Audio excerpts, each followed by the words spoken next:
Together, growing in faith, changing communities.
Makadunyiswe uJesu Kristo.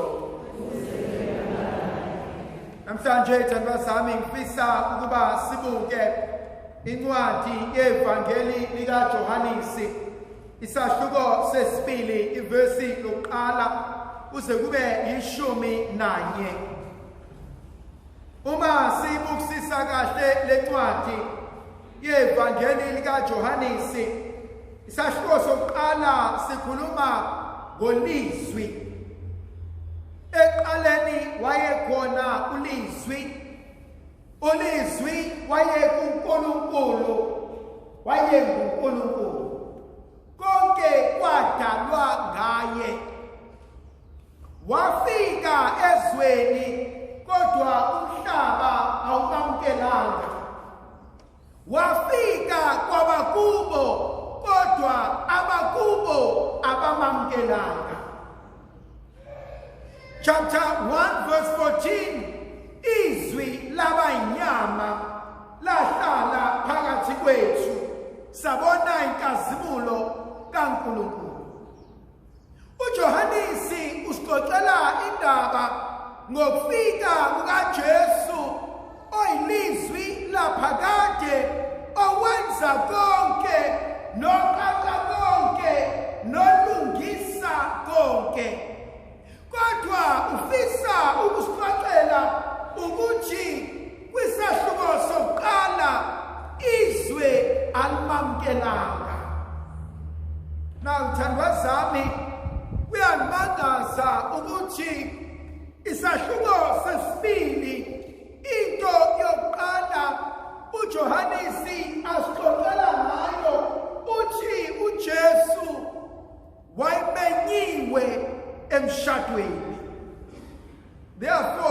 indawo yokuqala eyamkela uJesu kwaba umndeni, a family.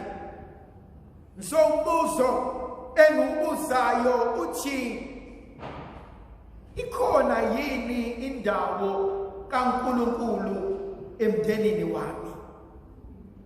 Khona indawo kaNkulunkulu emshadweni wami? Ngiyakwazini ukumnikeza isigaba sakhe? Ngiyakwazi yini ukumnikeza indawo yakhe? Bathi abazi kangcono, a family that prays together stays together. Khona umzekeliso oshiwo ngobaba thizeni esezoshona. Lo baba uneyingane eziwu-4, kodwa lezi ingane ayizwani, ayibhekani, hlezi xabana. And lo baba unakho konke, kodwa uthi mangasane ngife kunje angazi kuyoba njani kulo muzi wami. Ebese ibiza zonke lezi ngane zo-4 bahlale phansi, ebese banika ilo nayilo induku encane efana noswazi. Ebese ethi ihlephuleni, ayihlephula. Ebese ithatha lo baba, ebese ihlanganisa zonke seziwu-8, ebese ibopha ngentambo, ebese nike uqala athi hlephula ahluleke, athi hlephula ahluleke, athi hlephula ahluleke, nowokugcina ahluleke. Athi bantabami, ngokwenu kunezinto engeke nikwazi ukuzenza niphumelele njani, kodwa uma nihlangene ebese nihlanganiswa uNkulunkulu, akekho oyoba namandla okulihlukanisa. So umbuzo wami oqala uthi kukho konke enginakho nengiyikho nasemndenini wami, ngisakwazi yini umnikeza uNkulunkulu indawo yakhe? That's umbuzo wami oqala. Enye into engithintayo, uJesu uthemenyiwe kulo mshado ebese kumenywa nomama wakhe. Hlezi ngithi awukwazi ukuthanda uJesu bese uzonda uMaria. uMaria uvela kumina njengentombazane, njengomama ofisa ukuba sazane noNkulunkulu. Mawubuka ivangeli kaJohanesi lilonke, chapter 2, uMaria uyakhuluma kuverse 5, and the only recorded words evangeli kaJohanesi chapter 2 verse 5 athi yenzani konke anitshela kona. Chapter 19 evangeli kaJohanesi uJesu eselenga esiphambanweni uthi mame nansi ndodana nangunyoko. So ithandwa zami, angikwazi ukuthanda uJesu ngihluleke ukuthi sibalekela kuwe nqaba yethu. Angikwazi ukuthanda makadane ngihluleke ukuthi akusikhumbule Maria. Buzu lami lesithathu lithi uma ukwazi umema uMaria endlini, ekhaya nasemzini wakho. Sifiso sami nomkhuleko wami ukuthi umndeni nomndeni awube nomfanekiso wentombi engcwele. Because uMaria umefika uzothi Nkosi abasenabi wayini. Now into engithinta kakhulu ukuthi abazi bona ukuthi iwayini alisekho. Bayitshela ukuthi iwayini lisekhona. Bayitshela ukuthi abangani nayihambeli zizodla isuthe. And uMaria akayibona ukuthi liphi iwayini lenu. Uma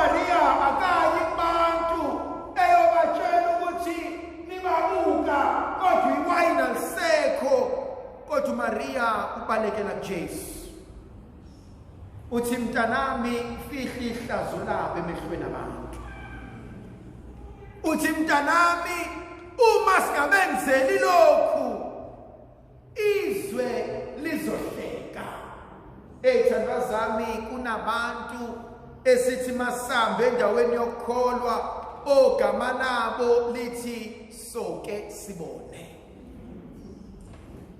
Noma ngathiwa yini oyizamayo oyenzayo uhleze egameni elilodwa soke sibone. Siyobona ukuthi uyophetha kanjani, siyobona ukuthi uzobe isikhathi esingakanani, siyobona ukuthi uzobekezela kuze kube nini, kube khona abazothi nabanye bahluleka naye usazohluleka. Lento uyibona nakubantu abadala bethi we buka lokho ukuthi kuyakholwa, ukholwa mntana ngeke ukulungele kwashula thina sibadala.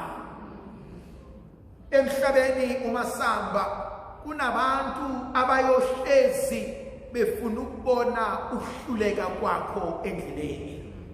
Ufika emzini uzokwakha umuzi, ufika ekhaya uzobasiza, khona abazobuka imizamo yakho bathi ngeke usaphapha kodwa uzokhathala njengathi sonke. Kodwa ngiyayithanda inkonzo kaMaria balekela umntanakhe. Uthi uMaria befika kuJesu uthi abasenalo iwayini. Yazi ngiyayithanda le ntombazane ngoba ichazi okuningi. Ayisho ukuthi iwayini labo belimuncu, ayisho ukuthi bebeode kancane, ayibali lutho, iyothi nansi inkinga hlala phekwayo. Ngiyayibuza ukuthi uma simema emakhaya ethu yini azoyibikela uNkulunkulu, yini engesenayo engiswelayo.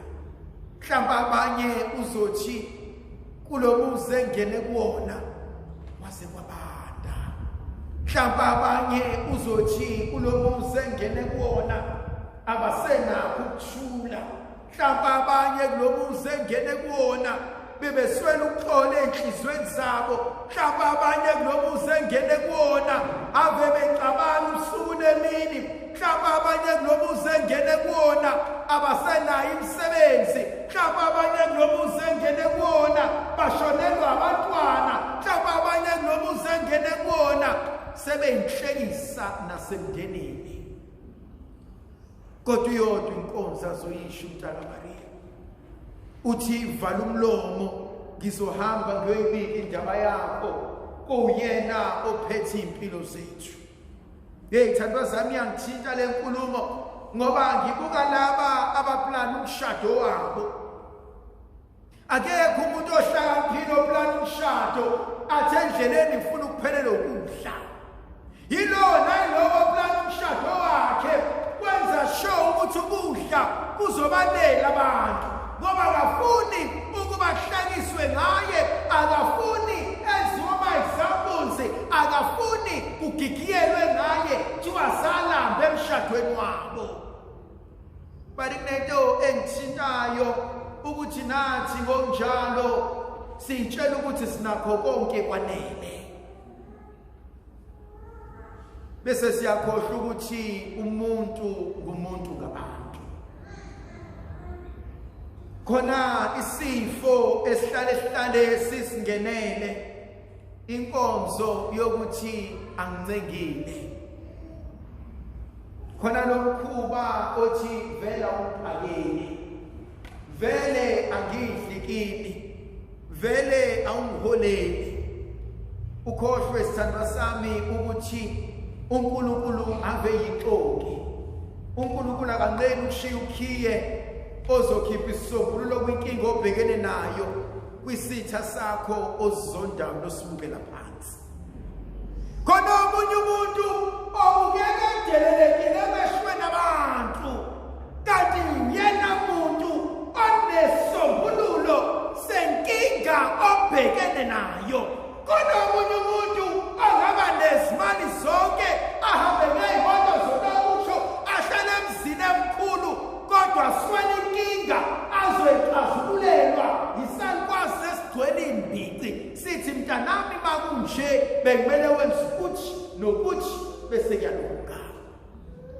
esekuba khona lele sifo esibuye sisingenela abanye bethu athi mase ngcono athi mase lekhaya athi mase noluzi esenakho konke ebese kuduba unina khona umuthi oyingozi ethi uduba unina uduba ikhaya asibona umuntu eseprogressile empilweni ebesethi ekhaya bangibangela isicefe yaza yikho into eyisibusiso njengokuthi muye ekhaya athi ma baba malume auntie ngicela ungenzele ukuthi yabona emndenini mabengasekho abantu abacela ukuthi basize baxake kukhona ubobona ukuthi uNkulunkulu nedlozi kanti bashiya uyabona impumelelo yethu incike ekutheni laba engazana nabo abasimame babe ngono afunakali mangikhuphuka bese ngikhuphuka ngokugibela amakhanda abanye abantu afunakali mangikhuphuka ebese ngidonsela abanye abantu phansi emasontweni ambalwa edlule ngike ngakhuluma ngesifo esihlasele iningi labantu abamnyama niyababona laba abakama ngesandla obalala kolicishe lifanele lami kodwa bona baneyinwele ezinde niyababona labo bantu ave bengichaza bangafika nje la ekhaya bezokhanda imoto bangayikhanda imoto babona ukuthi kunenkinga endlini ebesethi ayikhuleka ukhona ukhazini wami okwazi ukwenzuthi ngithi ngisababaza ukhazini wakhe awenza umsebenzi ukhazini athi ukhona umzala ozokwenzuthi ebese umbuza ukuthi nokuthi ukutholakhi umehlangane nomunye okama ngesandla onwele zakhe zinde athi khuleka ngizokisa kuyena umzala wami lowo ozokwenza ukuthi nokuthi awuye kumuntu omnyama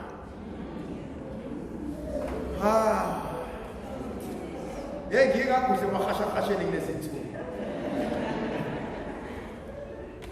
unomunye ngihamba naye emahashahasheni engifake emahashahasheni athi bona-ke baba la ukuthi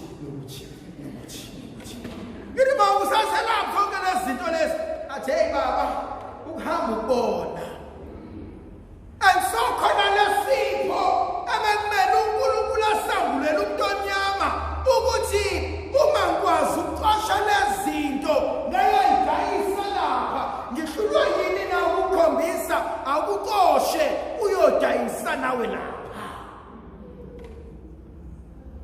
wethu zami uma sengihlala nazo zonke lezi zipho uNkulunkulu angiphe zona mawukhona na uba nazo inkinga ngoba nawe uzokudayisa nami ngidayisa ngiyayibukela izinsizwa ezikhulayo ebupristeni uNkulunkulu ayinika amandla ubaba uLindomiya ubaba uChakwe ubrother Nkama ithe manje khona uNkulunkulu into ayibekile la khona uNkulunkulu into azoyenza la bese ngikhumbula nami ukuthi I was discovered by usibaba uSihlangu Samambili owathi ngibona ngisakhula wathi no angimsondeze nomuntu wangifaka the sengikwazi ukuzimela waqhela wagqoka wahlala le wathi qhubeka insizwa wayibheka nabanye and so ngibuka empilweni yami ukuthi why ngizoba nomona ngezipho zabanye abantu why ngizoba nomona ukuthi nawe ungasimama nawe ungakhula nawe ungayimela nawe ungakwazi ukondla umuzi wakho sike sifunde kwabakama ngesandla ingabi nayo inkinga oShoprite baqala kanjani wahlangana nabafana nethashomethilo bathi asihlanganisele izinto khona uNkulunkulu into asibekele yona izandla siyagezana. Kuningi engakwenza ngingedwa, kodwa ngeke ngiphumelele kona konke. Kodwa kuningi esingakwenza sibaningi bese siyaphumelela. Elokugcina uJesu uyangimangaza, uthatha imphongolo ezofakwa amanzi okugeza. Nayazi mfati besisebenza isikhathi eside sinamfuka. uJesu uthatha into ulwabethoni ekade isetshenziswa. Uthatha into yokugeza, uthatha into abantu abazoqinisa khona inyawo. Uthi uJesu fakana amanzi lapha. Akasho uJesu ukuthi fakana amanzi abe yikota, abe half, abe 3/4. Uthi agcwaliseni achichime. Have you ever felt like you are useless? Hlale nabantu abakutshela ukuthi phela wena umsebenzi walutho. Wafika ekhaya uthi mufika behlangene bonke uzizwe ngathi angisadingeki la. Wafika ekhaya kube khona ilanguage abayikhulumayo wena ungayi-understand kodwa uyibona ukuthi ayifuni le. Wafika ekhaya sebeshaye zonke iy'nqumo mathiwa anilindeni uthembelani thiwa uzofika nani ngoba vele akasebenzi. Yini azoyenza ngoba vele useless. Wakwangena emsebenzini bonke abantu bayazi into ley'nqumo, wena mnikazi wendaba ube the last one to know. Wakwasebenza nabantu abadelela bakubukele phansi ubusuku nemini uhlezi ukhali inyembezi. Uthi uJesu namhlanje ufuna ukudelelekile emehlweni abantu. Uthi woza la. Uthi ubhala kahle itsha abalahlile abakhe. Uthi lona liphendukela abayinhloko yenkobe. Uyamthatha uJesu lezinja nelemphongolo ayigcwalise ngamanzi maqedana asho ngezwi ebese liphenduka iwayini. Yazi umkhuleko wami namhlanje engathi uNkulunkulu abengakunika lokhu ufiswa inhliziyo yakho. Akunike okuswelayo kodwa ucelanga ngoba wazi. Akunike lokhu okulangazelelayo osukusebenzela iminyaka kodwa inkinga asazi sokucela kanjani. Khuleko wami namhlanje uthe ngathi uNkulunkulu ubengenza umzekeliso ngawe. Ayebantu bathi mabebuka wena bonke bashayisane ngamakhanda bathi ngicela ukuyihamba lenyango ehambayo. Ndlovukazi Yesu la ibenathi sibusise sivikele isikhanyisele ngoyise nendodana nomoya oqwebileyo.